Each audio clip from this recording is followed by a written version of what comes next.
With the introduction of the all-new 2022 regulations, the development race between the teams is a heated subject, especially in combination with the budget caps the teams are restricted to, with team principals stating that some teams are already running out of money. While more improvements were released across the F1 field in Miami, the Spanish Grand Prix is set to feature according to analysts across the grid. What upgrades can we expect for the lights out in Barcelona? Ferrari limited the development on their F175 to a new front and rear wings with a low-load layout ideal for the high-speed track, contrary to projections ahead of the Florida weekend.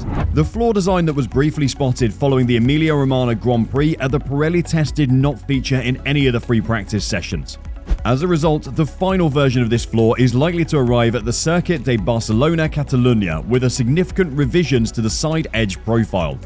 In addition, the diffuser's center part should resemble what Charles Leclerc tested in the first practice in Australia, optimizing airflow extraction from underneath the vehicle. This factor may be responsible for the Ferrari's lackluster performance in Miami.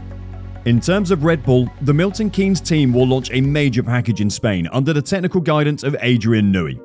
This should not only improve the RB18's aerodynamic performance, but also continue the weight-saving strategy begun in Imola, where a lighter floor reduced the car's weight by 4 kilograms.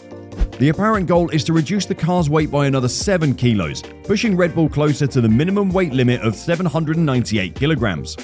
As part of this procedure, a slew of components were modified, and not just on an aerodynamic basis. Many components, both unsprung sections of the car, such as the hub carriers and power unit elements, particularly the cooling system, would have been overhauled while maintaining the same heat exchange. Modifications to the diffuser and the leading edge of the floor are expected from an aerodynamic standpoint. Changes to the rear wing, particularly the end plates, should not be overlooked.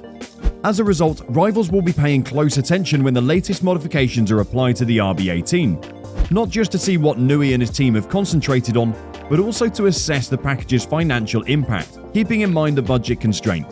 What do you think about the upcoming upgrades from both teams? Let us know in the comments. And this is where the second battle of the season is unraveling, the money battle. Many teams are struggling to find weekly improvements while keeping an eye on the budget caps. With rumors going around in Miami that Red Bull have already spent 75% of their development budget, which were proved to be unfounded. That would have meant spending roughly 27 million euros out of a budget of just under 36 million, which in the end is not the case. But where are the teams standing right now?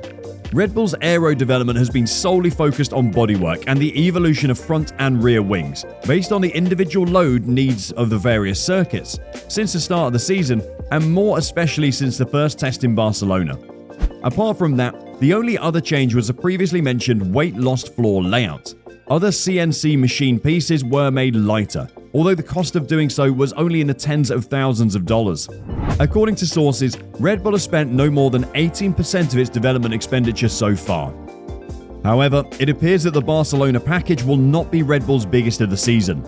It's thought they're already planning big aero upgrades for Silverstone in early July, meaning they could splurge big on their budget for those upgrades. As things are standing now, there are a lot more upgrades yet to come from the Bulls. But what about Ferrari? Where have their upgrades been, and how about their budget cap? As stated before, they will likely introduce new aerodynamic upgrades for the Spain GP. But what about their budget? Well, team principal Mattia Binotto stated the following: "We do not have the money to bring upgrades to each single race. I think that is as simple as that. Not because of reliability, but because of the budget cap. So we need to somehow focus the developments on when we believe is the right moment and the right spending." This could suggest that they've been using a lot of their own budget for upgrades as well. Probably the upgrades coming to Barcelona. We can't wait to see what happens. Please leave a like and subscribe if you've enjoyed the video. That's all for now. We'll see you in the next video.